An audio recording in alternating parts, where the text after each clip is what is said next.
یہ اور وہ کے فرق سے اپنے ضمیر کو صلاح دینے میں آسانی ہوتی ہے۔ ملک حیات شاہ آنکھوں پر سن گلاسز پہنے ہوئے تھا۔ مشتری نے قریب آ کر سلام کیا۔ اس نے سلام کا جواب دیتے ہوئے ایک گہری سانس لیتے ہوئے کہا، مس مشتری، تم نے جو پرفیوم لگایا ہے وہ میرا سب سے پسندیدہ پرفیوم ہے۔ یہ تو بڑی خوشی کی بات ہے کہ ہمیں ایک ہی خوشبو پسند ہے۔ وہ خوش ہو کر بولی، یہ عجیب اتفاق ہے۔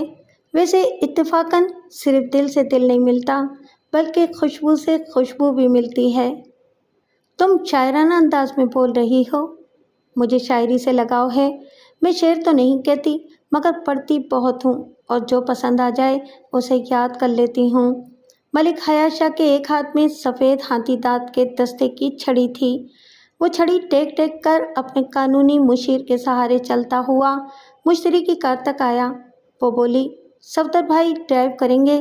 میں ان کے ساتھ آگے بیٹھوں گی تو یہ نامناسب ہوگا کہ ہمارے مہمان پیچھے بیٹھیں، لہٰذا بھٹی صاحب آپ اگلی سیٹ پر آ جائیں۔ میں شاہ صاحب کو تنہائی کا احساس نہیں ہونے دوں گی۔ وہ پچھلی سیٹ پر شاہ صاحب کے پاس آ کر بیٹھ گئی۔ یہ اپنے ارب پتی مہمان کو اپنی ذات کے قریب لانے کی طرف پہلا قدم تھا۔ اس نابینا کو وہ خوشبو پسند تھی، اس لیے وہ اس کی سانسوں میں خوشبو بساتی ہوئی اپنے گھر لے آئی۔ لنچ کے وقت میں کھانے کی میز پر وہ بولی، مجھے کھانے میں آپ کی پسند کا علم نہیں تھا، لہٰذا میں نے اپنی پسند سے پکایا ہے۔ رات کا کھانا آپ کی پسند کے مطابق ہوگا۔ ملک حیات شاہ نے کہا، یہ مناسب نہیں ہے کہ کھانا صرف میری پسند کا ہو۔ ہم سب ایک دوسرے کی پسند کا کھانا کھایا کریں گے۔ اس نابینا کے ایک طرف مشتری بیٹھی ہوئی تھی، دوسری طرف صفدر تھا۔ وہ کئی طرح کی ڈشیں اس نابینا کو پیش کر رہا تھا۔ وہ ہر ڈش کو چکھتا تھا اور کہتا تھا، سبحان اللہ، نہایت ہی لذیذ پکوان ہے۔ یہاں میں نے تم بھائی بہن کے علاوہ کسی تیسرے کی آواز نہیں سنی۔ شاید کوئی ملازم بھی نہیں ہے۔ کیا یہ کھانے مس مشتری نے بنائے ہیں؟ صفدر نے کہا، جی ہاں، مشتری کے ہاتھوں میں جادو ہے۔ میں کہیں دعوت میں جاتا ہوں تو آدھا پیٹ کھا کر آتا ہوں تاکہ گھر آ کر میں اس کے ہاتھوں کا کھانا کھاؤں۔ سوچتا ہوں جب یہ بیاہ کر چلی جائے گی تو میں آدھا پیٹ ہی کھایا کروں گا۔ ملک حیات شاہ نے پوچھا، اچھا تو تمہاری بہن کی کہیں شادی ہونے والی ہے؟ جی نہیں، رشتے تو بہت آتے ہیں لیکن اسے کوئی پسند ہی نہیں آتا ہے۔ ملک حیات شاہ نے بے نور آنکھوں سے خلا میں تکتے ہوئے کہا، میرے ساتھ بھی یہی معاملہ ہے۔ میں بے شمار لڑکیوں میں سے کسی کو بھی شریک حیات بنا سکتا ہوں لیکن مجھے کوئی پسند نہیں آتی ہے۔ پسند کرنے کے لیے مجھے کسی کی صورت نظر نہیں آتی ہے لیکن میں آواز سے اور گفتگو کے انداز سے سمجھ لیتا ہوں کہ کون میرا گھر بسائے گی اور کون گھر اجاڑے گی۔ ایڈوکیٹ حمید اختر بھٹی نے کہا، میں نے بزرگوں سے سنا ہے کہ رشتے آسمانوں پر طے ہوتے ہیں۔ اگر آپ کے مقدر میں بھی کوئی لڑکی لکھ دی گئی ہے تو اسی سے آپ کی شادی ہوگی۔ ارب پتی نابینا نے کہا، میں 40 برس کا ہو چکا ہوں۔ اگر فی زمانہ انسان اوسطاً 50 برس تک زندہ رہتا ہے تو اب میری زندگی صرف 10 برس رہ گئی ہے۔ ایسے میں کوئی لڑکی میرے مقدر میں لکھ دی گئی تو وہ بہت جلد بیوہ ہو جائے گی۔ مشتری نے کہا، پلیز آپ ایسی مایوس کن باتیں نہ کریں۔ آپ میرے مہمان ہیں، دعا کرتی ہوں کہ میری عمر بھی آپ کو مل جائے۔ اس نے مشتری کو بے نور آنکھوں سے دیکھتے ہوئے کہا، تم مجھے بہت دھندلی سی نظر آ رہی ہو، کاش تمہیں صاف طور سے دیکھ سکتا۔ تم پہلی لڑکی ہو جس نے دعائیہ انداز میں اپنی عمر مجھے دینے کا عزم کیا ہے۔ مشتری گفتگو کا ایسا انداز اختیار کر رہی تھی جو ان کے درمیان بے تکلفی پیدا کرتا جا رہا تھا۔ صفدر نے شام کی چائے کے دوران بتایا کہ وہ اپنی سسٹر کے ساتھ لاہور جا کر مستقل رہائش اختیار کرنا چاہتا ہے۔ ملک حیات شاہ نے کہا، میرے لیے یہ بہت بڑی خوشی کی بات ہے۔ وہاں میری 2 کوٹھیاں ہیں، ایک کوٹھی تم دونوں بہن بھائی کو دے دوں گا۔ سنا ہے کہ تم ویڈیو فلم کا بہت بڑا اسٹوڈیو قائم کرنا چاہتے ہو، اس کے لیے لاہور ہی مناسب رہے گا۔ بات رفتہ رفتہ آگے بڑھتی جا رہی تھی۔ وہ دونوں اس نابینا کو تسخیر کرنے کی راہ ہموار کرتے جا رہے تھے۔ رات کو کھانے کے بعد وہ اس کے کمرے میں آئی، پھر بولی، میں پوچھنے آئی ہوں کیا آپ صبح بیڈ ٹی لینا پسند کرتے ہیں؟ ملک حیات شاہ نے کہا، یہ انگریزوں کی عادت ہے۔ میں برش کرنے کے بعد کھاتا پیتا ہوں